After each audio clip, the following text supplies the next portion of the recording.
कम करो, इनको कम करो।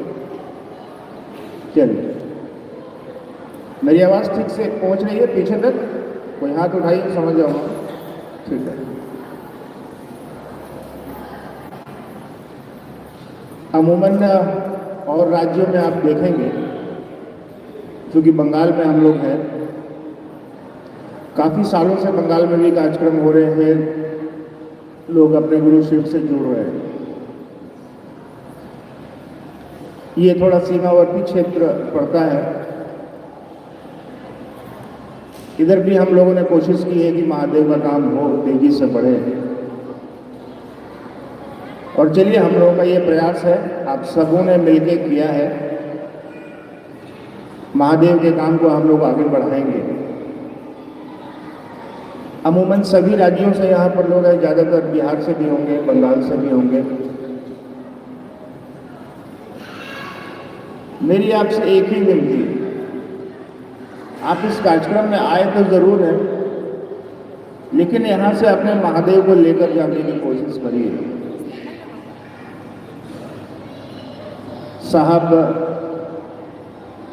श्री हरिंद्रानंद जी और दीदी नीलम आनंद को हम लोग संवेद प्रणाम करते हैं, हम सभी लोग उनको प्रणाम करते हैं। और इस बात के लिए हम और आप उनको धन्यवाद देते हैं कि एक एक व्यक्ति को उन्होंने शिव से जोड़ दिया। नहीं तो हम और आप कहीं भटक रहे होते, हम और आप ऐसे ही अपनी दीन दुनिया में खोए रहते, अपनी परेशानियों में उलझे रहते। उन्होंने हमको और आपको एक काम दे दिया बहुत बढ़िया। उन्होंने कहा कि जाओ, लोगों को अपने गुरु शिव से जोड़ो। शिव को हम और आप महादेव भी कहते हैं, ईश्वर भी कहते हैं। हजारों लाखों नाम उस शिव के हैं, जिस नाम से पुकारिए उस शिव को। धरती पर सभी नाम उसी शिव के हैं। साहब ने बड़ी सुंदर एक बात कही, पुकारते तो सभी हैं उस शिव को, लेकिन इस बात को भी समझिए कि हमारी आपकी प्रार्थना, हमारी आपकी पुकार क्या उस शिव तक पहुंच रही है? क्या वो शिव सुन पा रहे हैं हमको और आपको? क्या वो ईश्वर हमको और आपको सुन पा रहे हैं? इस बात पर जोर दीजिएगा कि नहीं दीजिएगा? इस बात को समझिएगा भी कि नहीं समझिएगा कि हम और आप इस धरती पे आए हैं, पैदा हुए हैं, रह रहे हैं और इस धरती से एक दिन चले जाएंगे। अच्छा, आप अगर मूलतः सोचिएगा तो आप इस बात पर, इस निष्कर्ष पर पहुंचिएगा कि एक जानवर भी इस धरती पर आता है, रहता है, खाता है और इस धरती से चले जाता है। अमूमन हम और आप भी यही कर रहे हैं, इस धरती पर आ रहे हैं, रह रहे हैं, अपनी व्यवस्था बनाते हैं और इस धरती से चले जाते हैं। तो आदमी में और पशु में क्या फर्क रहेगा? आदमी में और जानवर में क्या फर्क रहेगा? एक कुत्ता भी वही काम कर रहा है और मोनू बाबू भी वही काम कर रहे हैं, दोनों में क्या अंतर रहेगा जरा सोचिए। लेकिन उस ईश्वर ने आपको मनुष्य बनाया है तो उसमें बड़ी अच्छी चीज हमको और आपको दे रखी है। उसने कहा कि वो जीव तो चलिए ठीक है, उसके पास वृत्तियां हैं, उसको ईश्वर ने भेजा है, हमको और आपको भी ईश्वर ने, शिव ने भेजा है। हम और आप भी अपना संबंध उस शिव से बना सकते हैं, अपने मन के जरिए, अपने दिल के जरिए। और दुनिया के सारे संबंध तो दिल से ही बनते हैं ना, दुनिया के सारे संबंध तो मन से ही बनते हैं ना। चाहे वो आप किसी की पत्नी हो, कोई आपका पति हो, आपके पिता हो, आपकी माँ हो, आपके बच्चे हो, आपके भाई बहन हो, मन ने एक रिश्ता बना रखा है। आप अपने बच्चे को दिल्ली भेज दीजिए पढ़ने के लिए और भूला जाइए तो क्या होगा? रिश्ता खत्म हो जाएगा। यानी आप अपने बच्चे को याद रखते हैं, आपके मन में आपके बच्चे के प्रति जो प्रेम है वो रिश्तों को बांध के रखता है, रिश्तों को बनाता है। भाव के धरातल पे ही, भाव की जमीन पे ही सारे दुनिया के रिश्ते नाते बनते हैं। साहब श्री अहिंदानंद जी ने कहा कि उसी मन का इस्तेमाल करो, चलो उसी मन का इस्तेमाल करके उस शिव से रिश्ता बनाओ, जरा देखो क्या होता है। सदियों से तो हम और आप पूजा पाठ करते ही करते हैं, करिए, कोई दिक्कत नहीं। देवी देवताओं की आरती करते हैं, उनकी पूजा करते हैं, सब काम करते हैं, करिए ना, उसमें कोई दिक्कत नहीं है। लेकिन किसी की पूजा कैसे करनी है ये तो गुरु ना बताएंगे, विधि आपको, ज्ञान तो गुरु देगा, समझ तो गुरु देगा आपको। और साहब ने कहा कि उस शिव से बड़ा कोई गुरु ही नहीं।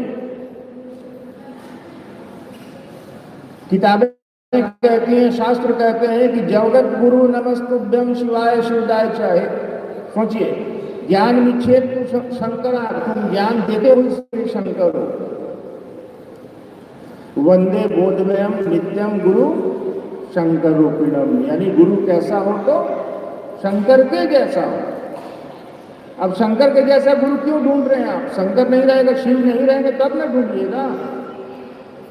अच्छा, और देवी देवताओं के भी जन्म का दिन ना आप मनाते हैं, जन्माष्टमी मना लेते हैं, रामनवमी मना लेते हैं, महादेव का कौन जन्मदिन आप मनाते हैं बताइए? ये तो सरकार को, भारत सरकार को भी नहीं पता है। देखिए, दया होती है। दूसरे सूत्र में उन्होंने कहा कि अपने गुरु की चर्चा करो, थोड़ा लोगों को बताओ कि मेरे गुरु शिव हैं, आपके भी हो सकते हैं। समझाते समझाते धीरे धीरे आपका भी मन समझने लगता है। वो सुना है ना आपने दुआ, रसरी आवत जाते सिल पर पड़त निशान, यानी आप लोगों को समझाते समझाते खुद भी समझने लाएंगे। सच में महादेव बड़े कमाल के गुरु है यार, तकलीफों में साथ देते हैं हमारा, परेशानियों में साथ देते हैं हमारा। तीसरे सूत्र में साहब ने कहा कि अपने गुरु शिव को प्रणाम करिए। चलते फिरते उठते बैठते हम और आप चावली जाते हैं तो अपना गप करते हैं। उन्होंने कहा कि फालतू गप में अपने महादेव को डालो, अपने शिव को उस गप में डालो, उससे बड़ा कोई दुनिया का जप नहीं है। जो व्यक्ति शिव का जप करता हो, समझ लीजिए उस दुनिया में सबसे बड़ा जप करता है ना? उसको कोई नमः शिवाय करने की जरूरत नहीं है। लेकिन हमारा और आपका प्रणाम उस शिव तक पहुंचे, इसलिए साहब ने तीसरे सूत्र में कहा अपने गुरु शिव को प्रणाम करिए। कैसे प्रणाम करिएगा? प्रणाम करने की कोई मुद्रा नहीं होती। प्रणाम करने के लिए आपको ऐसा नहीं है कि सर ऊपर, माथा नीचे और टांग ऊपर करना है। प्रणाम मन करता है ना? नाम ही है नमन, जो मन करे, मन प्रणाम करता है। तो अपने मन में इस भाव को लाइए कि हे शिव, आप मेरे गुरु हैं, आपको प्रणाम है। आप नमः शिवाय का सहारा ले सकते हैं, आप चलते फिरते कर सकते हैं, फुर्सत में है तो माला पे कर सकते हैं, सो रहे हैं तो सांसों पर कर सकते हैं। इतना आसान तो है। तो शिव को गुरु बड़े आसानी से बनाया जा सकता है। आप किसी की भी पूजा करते हो करिए, कुछ नहीं छोड़ना है। आप जो खाते हो खाइए, कुछ नहीं छोड़ना है। आप जो करते हो करिए, कुछ नहीं छोड़ना है। आप जैसे रंग के कपड़े पहनते हैं पहनिए भाई साहब, कोई फर्क नहीं पड़ता। जिसकी पूजा करते हैं करिए, जिसको मान रखा है आपने पहले से भी उसको मानिए, कोई दिक्कत नहीं है, मत छोड़ना है किसी को। लेकिन वो शिव तो जगत का गुरु है ना। जगत गुरु का अर्थ ही होता है कि जगत मतलब पूरी दुनिया का एक एक आदमी उस शिव का शिष्य होने की पात्रता रखता है। यानी उस शिव का चेला हो सकता है, शिष्य बन सकता है। किसी बंधन की कोई जरूरत नहीं है, किसी वर्जना की कोई आवश्यकता ही नहीं है, क्योंकि वो जगत का गुरु है। लगा भी नहीं सकता है बंधन, पूरा जगत उसका है, पूरी दुनिया उसकी है।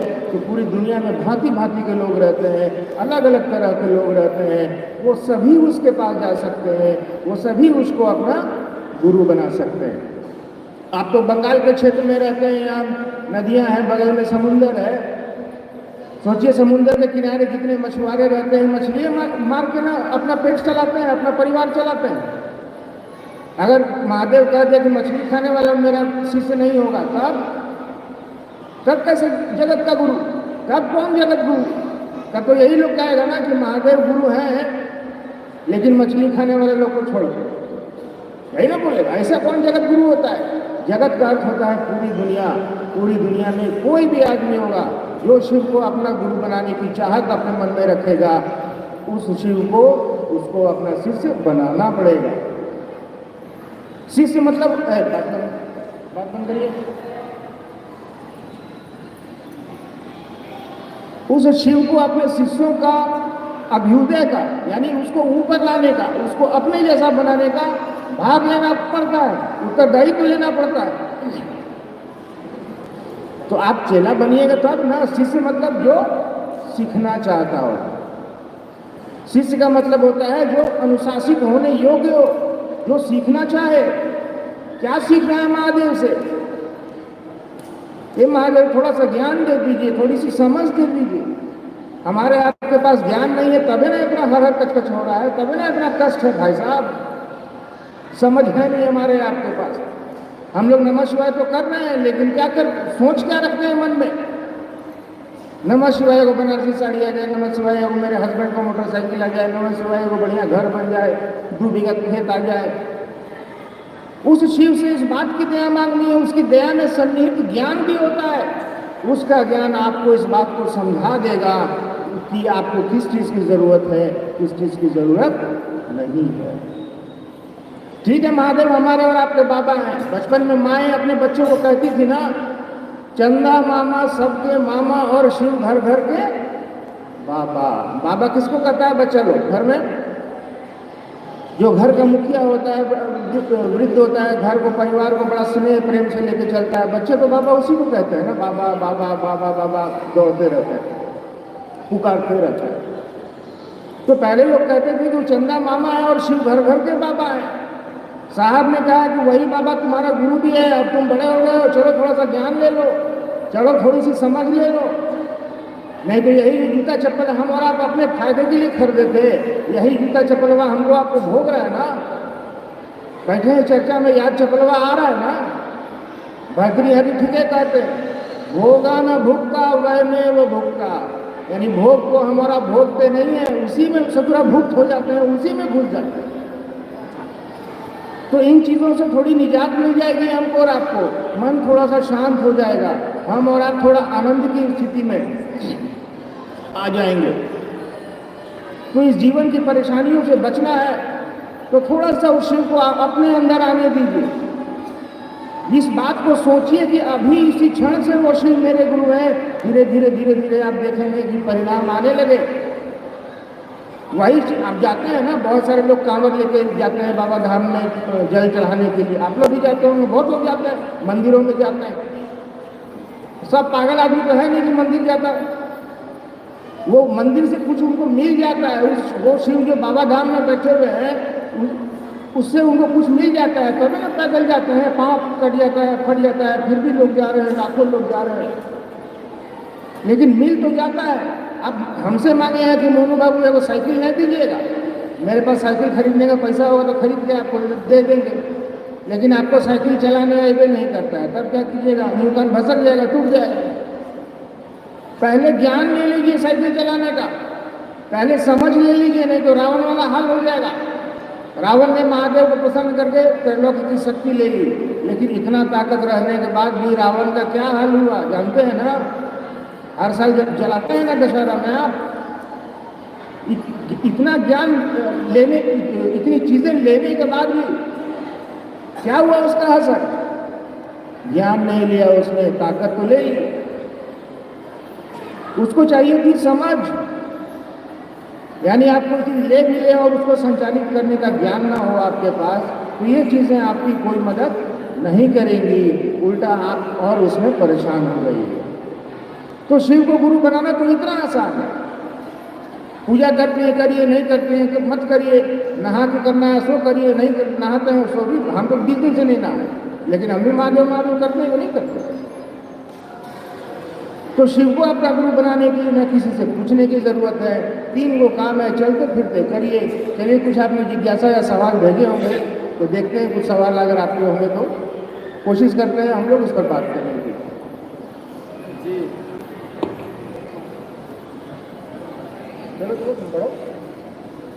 जी, कुछ लोगों ने कहा है कि बंगाल की धरती तो आध्यात्मिक धरती रही है, सदियों से हम लोग भगवती की पूजा करते चले आ रहे हैं, फिर शिव को गुरु बनाने की क्या जरूरत? अभी मैंने कहा आपको कि आप जिसकी पूजा करते हैं करिए ना, कोई दिक्कत नहीं।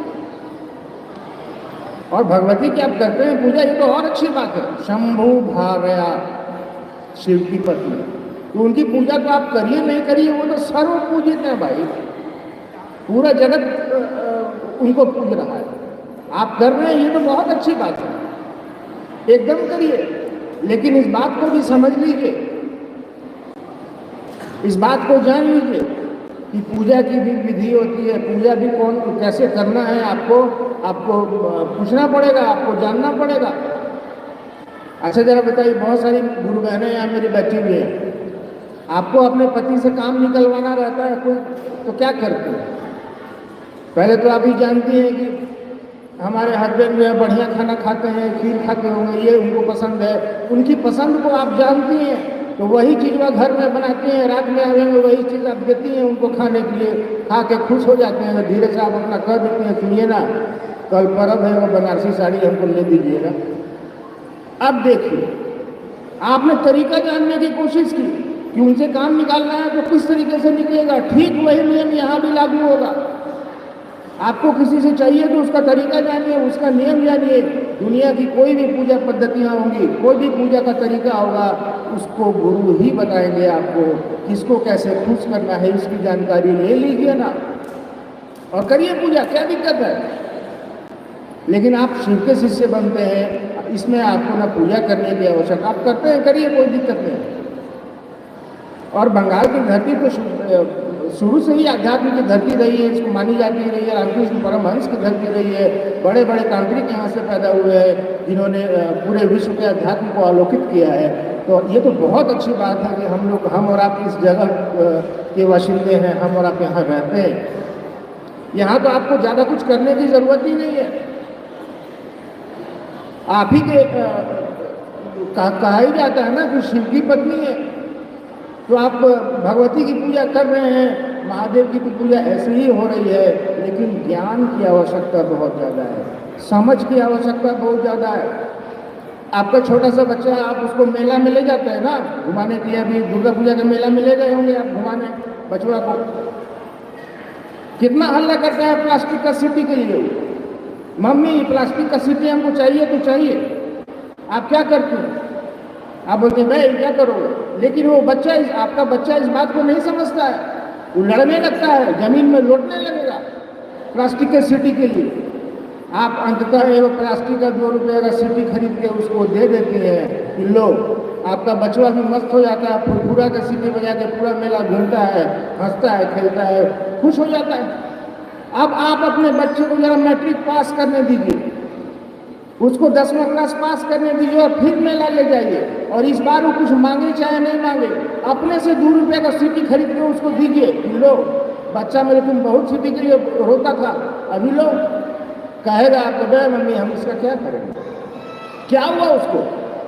कुछ नहीं हुआ उसको ज्ञान आ गया कि 2 रुपये का प्लास्टिक की सीटी से मेरी जिंदगी नहीं चलेगी, उसको ज्ञान हो गया। इसी को कहते हैं ज्ञान, कोई कहते हैं समझ, जो बुद्ध को हो गया था कि रहना नहीं देश मिराना है, ये दुनिया रहने की जगह नहीं है। घर में आग लगी है तो बाहर की तरफ निकलो, चलो यहाँ से। तो आपके बच्चे में क्या हुआ, उसको समझ पैदा हो गई, वो प्लास्टिक की सीटी के लिए नहीं रोएगा। ठीक वैसे ही समझ की जरूरत, ज्ञान की जरूरत धरती के एक एक व्यक्ति को है।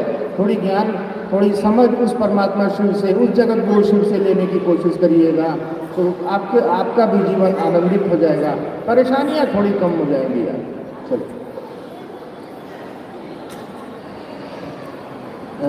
एक भाई ने भेजा है, शिव गुरु की शिष्यता एकमात्र विकल्प कैसे?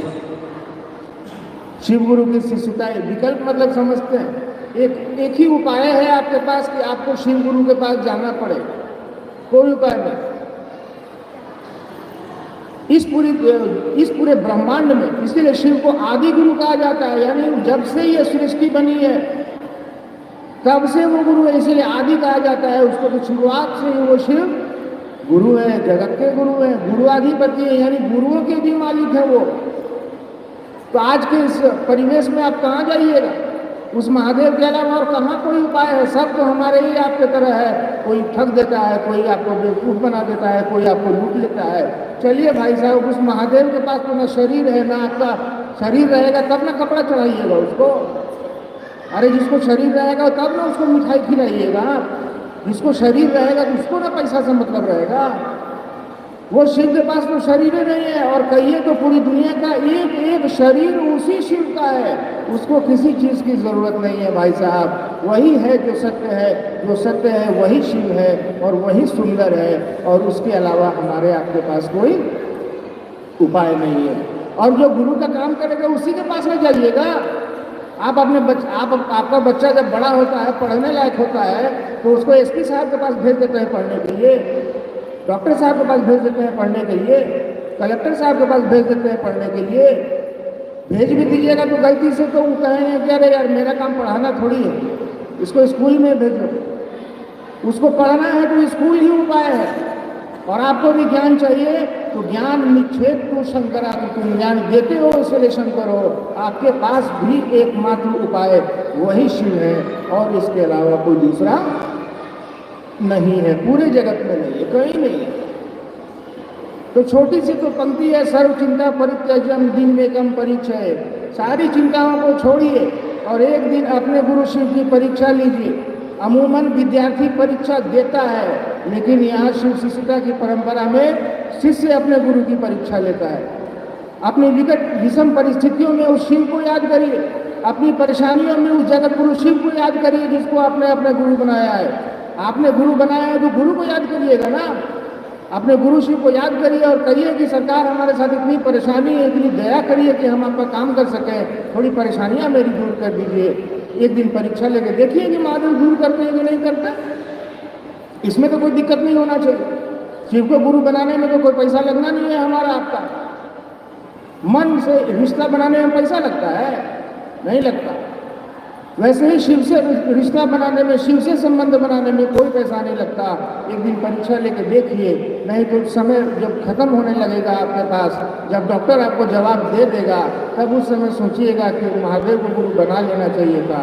उतना अंतिम समय में जाने की स्थिति क्यों बनने दे रहे हैं? अभी बहुत समय बाकी है, जितना भी समय बाकी है सोचिए कि उस शिव से हम और आप लगे जगे रहें, उस शिव के निकट रहने की कोशिश करें।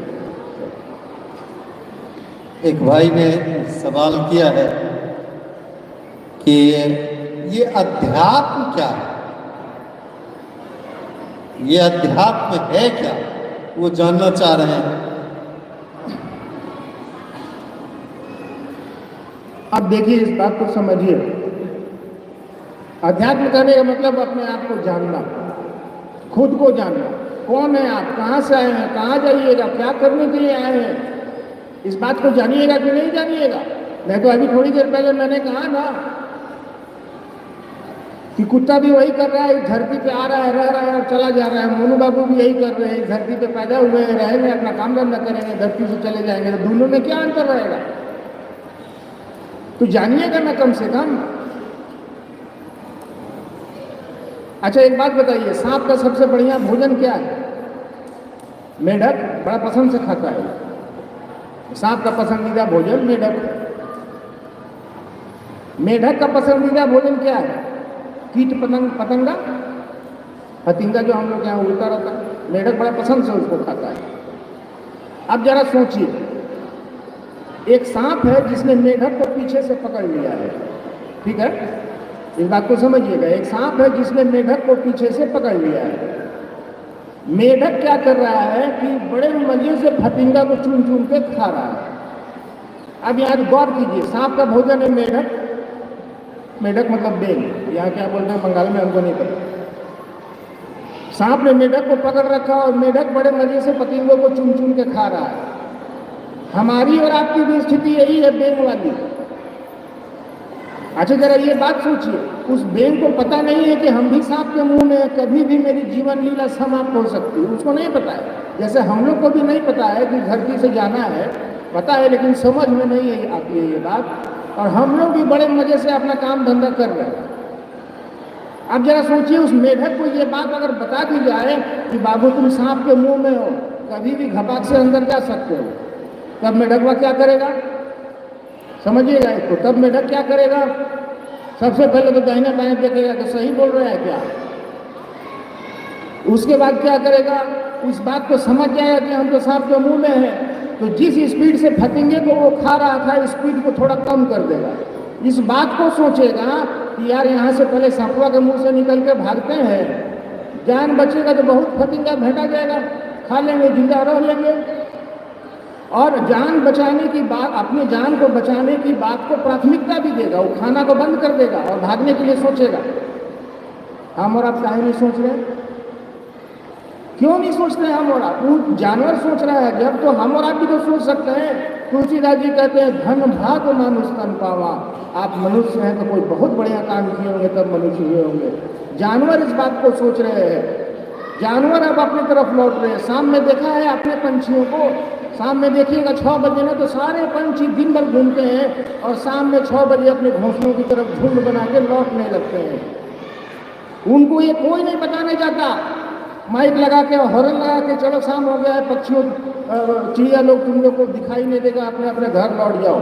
उसको कोई बोलने नहीं जाता। हमको और आपको तो लोग माइक लगा के बोल भी रहा है कि भाई साहब अब तो लौट जाइए, अब तो शिव के शरण में चलिए, तब भी हम और आप नहीं समझ पा रहे।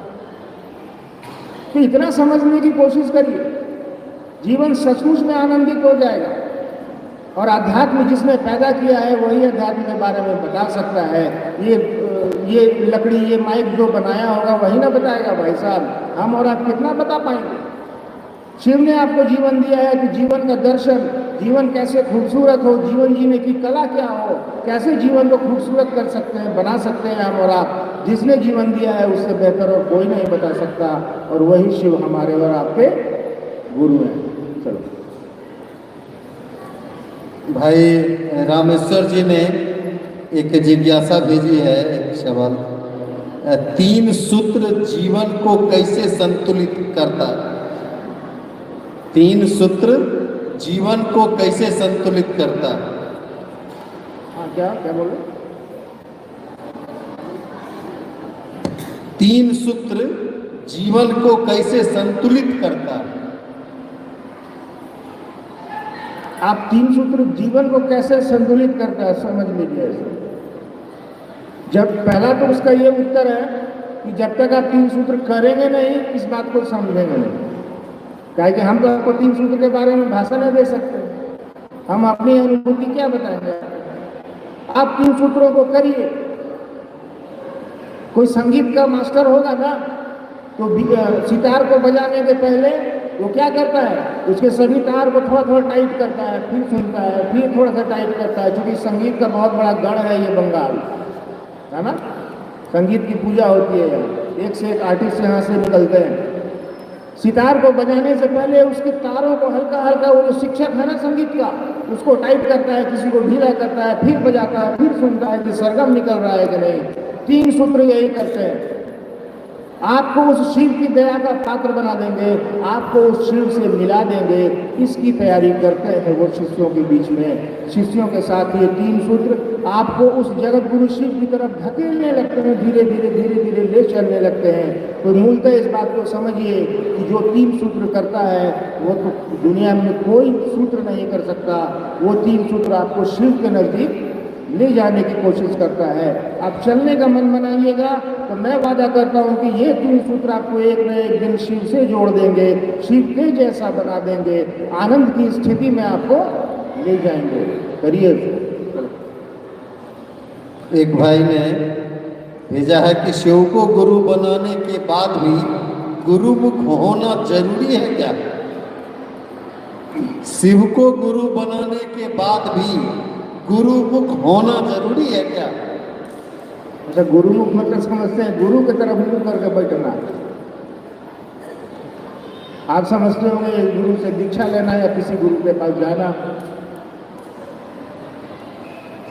अब एक बात समझिए, जब जगते गुरु के पास आप चल गए, जब अब आप यूनिवर्सिटी में पढ़ रहे हैं, तो फिर वापस प्राइमरी स्कूल में जाने का क्या मतलब है? हमको समझाइए। एडमिशन लेने का कोई मतलब है? हमको तो नहीं समझ में। वो शिव गुरु तो पूरी दुनिया के गुरु हैं, गुरु अधिपति बोलते हैं उसको। वो गुरुओं के भी अधिपति हैं, गुरुओं के भी मालिक हैं वो। तो जगत गुरु शिव का आप शिष्य हैं, तो फिर प्राइमरी स्कूल में जाकर क्या लाभ होगा आपको? अब आप बड़े हो गए हैं, बड़े स्तर की पढ़ाई कर रहे हैं आप, तो जगत गुरु शिव के शिष्य हैं, तो इसका क्या मतलब है? छोटा मोटा मास्टर लोग बगल से गुजर जाएगा तो प्रणाम नहीं कीजिएगा? अरे उनका भी सम्मान करिए भाई, लेकिन जगत गुरु शिव के यहाँ पढ़ने की कोशिश करिए, मन बनाइए। बहन उमा ने एक लिखी है जिज्ञासा, चर्चा में कुछ लोग कहते हैं कि हर देवी देवता का भजन होना चाहिए, भजन को लेकर कुछ लोग हमसे लड़ जाते हैं, क्या मैं क्या करूं? चर्चा में हर देवी देवता का भजन होना चाहिए जी भाई। 84 लाख देवी देवता से भी ऊपर है हम लोग के। कितना है? कितना लोग बोलते हैं? अरे बहुत बोलते हैं, कोटि, यानी अरबों देवता हैं हमारी आपकी संस्कृति में। अब अरबों देवता के लिए अरबों भजन आप गाएंगे तो पता चला 20-50 साल तक आप भजने गाते रहे, तो आपने गुरु की बात कब करिएगा? गुरु का आदेश कब करिएगा? अरे भजन का मतलब समझते हैं? जिसको मन भजे, जो आपके मन में घुसे और शिव भाव का वर्तुल बना दे। आप किसी चीज को, आप जो चीज भी सुनिए, आप शिव की चर्चा सुनिए और आपको लग रहा है कि नहीं मोनू बाबू ठीक बोल रहे हैं, हम भी महादेव को अपना गुरु बनाएंगे, आपके लिए तो वही भजन है ना, जिसने आपके मन को मोड़ दिया उस शिव की तरफ। उससे बड़ा दुनिया का और कोई भजन हो ही नहीं सकता। जिसको भज रहे हैं आप, शिव को जप रहे हैं आप, आपके मन में शिव की प्रतीति है, आपके मन में शिव की याद बसने जा रही है, बस गई है। दुनिया में इससे और बड़ा भजन कुछ हो ही नहीं सकता। लेकिन कभी कभार आप गाने का मन करता है तो गाने लीजिए भाई, आपके अंदर भी आर्टिस्ट पैदा हो रहा है तो उसका भी इस्तेमाल कर लीजिए, कहाँ कोई दिक्कत है। लेकिन अब चर्चा के लिए समय मिला है 1 घंटा की, भाई प्रशासन ने अनुमति दी है कि 2 घंटा कर लीजिए, अब उसमें आप 2 घंटा भजने का दीजिएगा तो अपने मुख्य जो उद्देश्य है आपका कि लोगों को अपने गुरु शिव से जोड़ना, कैसे जोड़ पाइएगा? तो आप चलिए ठीक है, आपको भजन करना लीजिए भाई, इसमें क्या दिक्कत हो रहा है। लेकिन अब मन आपको भजने को पकड़ लेगा तो भजन पकड़ने से कुछ काम नहीं चलेगा। हम आपको सीढ़ी दे रहे हैं कि सीढ़ी पे चढ़िए, 2 तल्ला पे चढ़ जाइए, आप सीढ़ियाँ पकड़ के ऐसे ऐसे हिला रहे हैं, सीढ़ियाँ हिलाने से तो आप चढ़िएगा नहीं, सीढ़ी का इस्तेमाल करना होगा। इसलिए अपने शिव की चर्चा करिए, भजन एक आध बीच में आप गा लेते हैं, गाइए ना, कोई दिक्कत नहीं, उससे कोई लाभ भी नहीं होना है। लेकिन आपके सुनने की भी एक सीमा है, आदमी सुनते सुनते धीरे धीरे, अब मैं भी आज 2 घंटा आपको चर्चा करने लगूंगा तो पता चला आधा आदमी सुत गया, आधा आदमी सुत जाएगा, आधा आदमी मन मन कर जाएगा कि मोनू बाबू खत्म करें अपना बकवास, तब ना उठ के जाए, सामने जाने में अच्छा भी नहीं लगता है। तो एक आपको भजन गा रहे हैं, गा लीजिए, कोई दिक्कत नहीं है। यहाँ के लोगों ने और जगहों पे और राज्यों में शिव चर्चाएं होती हैं, आपके बंगाल में बहुत राज्यों में आपको देश विदेश में शिव चर्चाएं हो रही हैं। 8 लाख 10 लाख लोग बैठ जाते हैं सामने आकर। यहाँ तो लोग कम में तो बात करने में बड़ा आनंद महसूस हो रहा है। लाखों लोग, आप 4 लाख आदमी बैठ जाएगा एक जगह, तो ना आप बोल पाइएगा ना सुन पाइएगा, वो माहौल नहीं बनता है। लेकिन आप कम लोग हैं, समझिए इस बात को।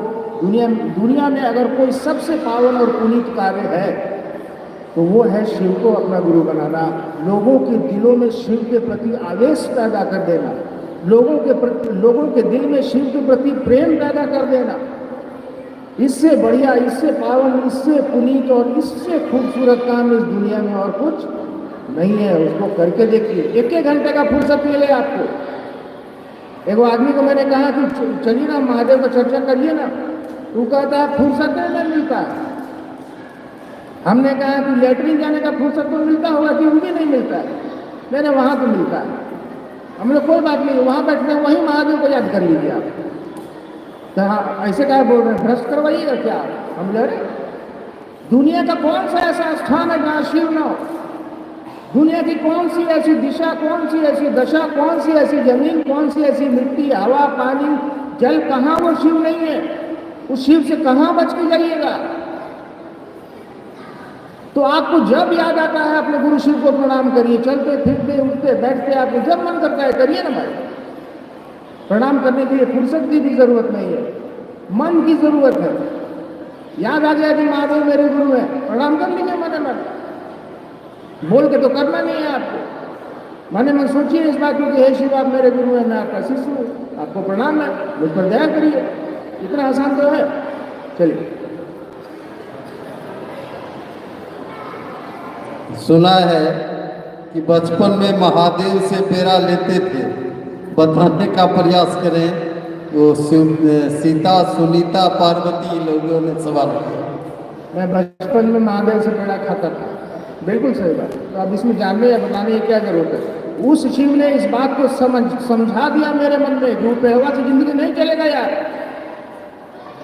उपेड़ा को जीवन मत बनाओ, उस चमत्कार को जीवन मत बनाओ। वो चमत्कार है, दुनिया में बहुत सारे चमत्कार होते हैं। हम और आप चल रहे हैं, पढ़ के झपका रहे हैं, सांसें आ रही हैं, जा रहे हैं बिना किसी बैटरी का, बिना किसी ऊर्जा का, लेकिन फिर भी इससे बड़ा कोई चमत्कार है क्या धरती पे?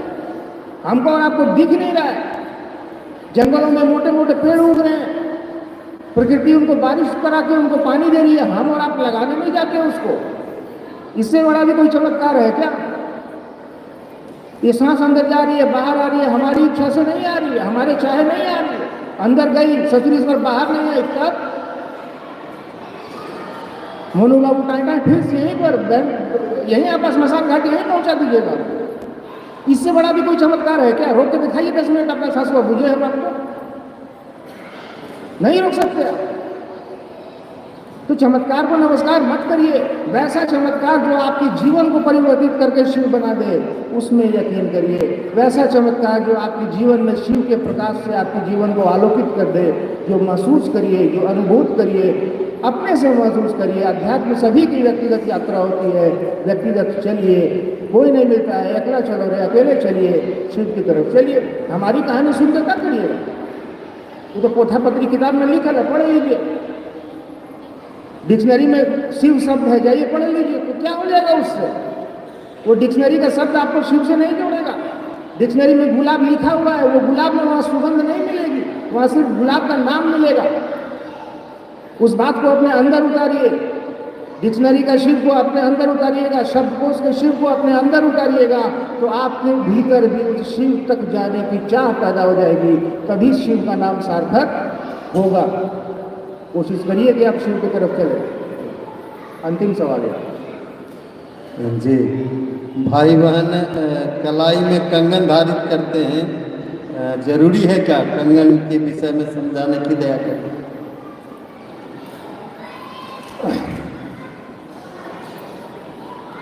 हाथ में कंगन पहनना जरूरी है क्या? अच्छा, आप ये तो आपने पूछा, हम आपसे पूछते हैं, ब्याह में डीजे बजाना जरूरी है क्या?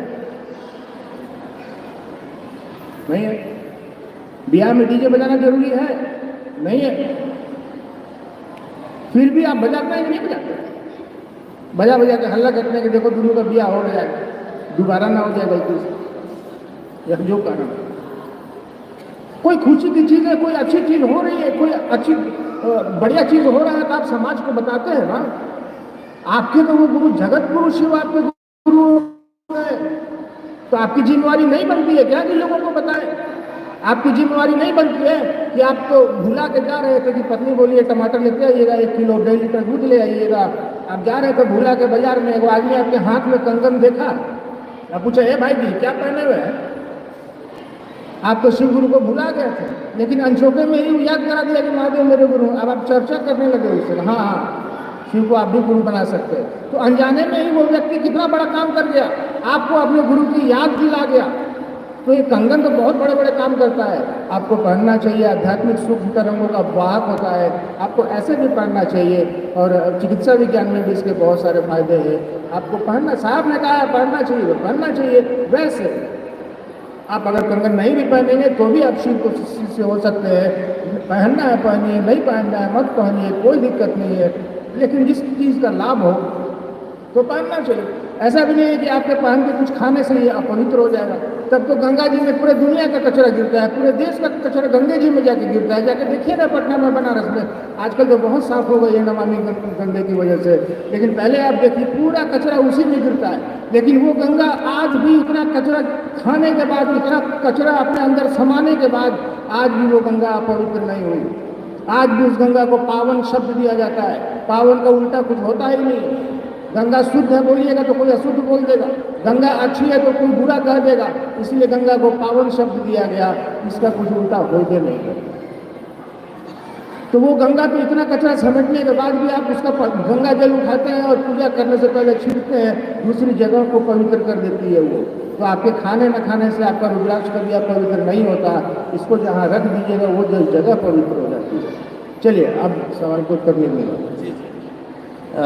एक आशीर्वाद मांगा है भाई ने कि इस अलीपुर द्वार की धरती पर आप इतना आशीर्वाद दीजिए कि लोग वास्तव में शिव के शिष्य हो जाए। चलिए आशीर्वाद तो साहब जी भी देंगे। दया उन्हीं की काम करती है, दया अपने गुरु शिव की काम करती है। आपके गुरु शिव है, आपको अपने गुरु शिव से इतनी दया मन ही मन मांगनी चाहिए। दया मांगने में पैसा उछलने लगता है यार। अपने मन में इस विचार को आने दीजिए कि हे शिव, आप मेरे गुरु हैं, मैं आपका शिष्य हूँ। इतनी दया करिए कि आपका काम कुछ कर सकें हम। इतनी दया करिए कि आपके बारे में लोगों को बता सकें हम। इतना सक्षम बनाइए कि हम भी शिव चरणों में जा सकें, हम भी लोगों को अपने गुरु शिव से जोड़ सकें। और इस बात के लिए आप भी प्रयास करिए और उससे दया भी मांगिए। आशीर्वाद उतरता है, दया होती है, आप इस बात को महसूस कर पाएंगे। चलिए अलीपुर द्वार में, जो पश्चिम बंगाल में है, आप सभी अपने गुरु शिव की बात को सुनने के लिए आए। मैं साहब और अपने दीदी श्रीमती नीलम से इस बात की प्रार्थना, इस बात की याचना करता हूँ कि आप सभी पर वो आशीर्वाद की बारिश करें, ताकि आप भी अपने गुरु शिव का काम कुछ अपने क्षेत्रों में कर सकें और थोड़ा आपको सक्षम बनाएं, थोड़ा आपको ताकत दें, थोड़ी ऊर्जा आपको दें, ताकि अलीपुर द्वार में अच्छा काम हो, इसके अगल बगल भी काम हो। आप तब तक काम को बढ़ाइए। अगर हम लोगों की ज़रूरत फिर कभी पड़ेगी तो फिर कभी आते जाते आप लोगों से मिलते रहेंगे। आप सबों के चरणों में मेरा प्रणाम।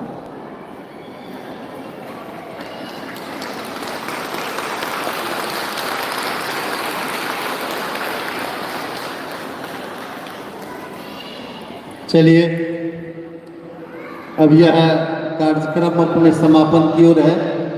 हम चाहेंगे कि भाई कुणाल जी से एक गुरु समर्पित भजन का लाभ लें। भाई कुणाल जी। लो और इस समय से भजन लग रहा हूँ। इस भजन में सारे बंदा तेरे का प्रयास करेंगे। हेलो हेलो जी, हेलो हेलो।